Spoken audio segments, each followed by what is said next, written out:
तुम्हाला जर दिवसभर ॲक्टिव्ह राहायचं आहे, फ्रेश राहायचं आहे, सकाळी उठल्यानंतर तुम्हाला असं तरतरीत वाटलं पाहिजे, म्हणजे एकदम थकून गेल्यासारखं नाही वाटलं पाहिजे.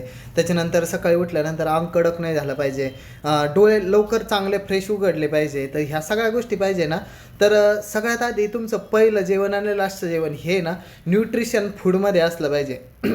म्हणजे आपल्याला आहे ना त्याच्यात चांगल्या गुड क्वालिटीचं न्यूट्रिशन जाणं आवश्यक आहे. म्हणजे पहिल्या याच्यात आहे ना न्यूट्रिशनमध्ये पहिलं येतं का प्रोटीन आहे ना. आता समजा माझं माझं वजन आहे 71 किलो. वजनानुसार मला 71 ग्रॅम प्रोटीन पाहिजे. त्याच्यानंतर व्हिटॅमिनमध्ये ना सगळे 18 प्रकारचे व्हिटॅमिन, मिनरल 94 प्रकारचे. त्याच्यानंतर कार्बोहायड्रेट, गुड क्वालिटीचं कार्बोहायड्रेट पाहिजे मला. फायबर पाहिजे, फायबर 30 ते 40 ग्रॅम फायबर पाहिजे. त्याच्यानंतर मला ओमेगा 3 म्हणजे ओमेगा 6 म्हणजे फॅट ज्या ओमेगा 9 ज्या प्रकारचे फॅट आहे ना त्या सगळ्या योग्य प्रमाणातल्या पाहिजे. तर ह्या सगळ्या आहे ना आपल्या न्यूट्रिशनमधून चांगल्या जात असतात. ज्यावेळेस आपण न्यूट्रिशन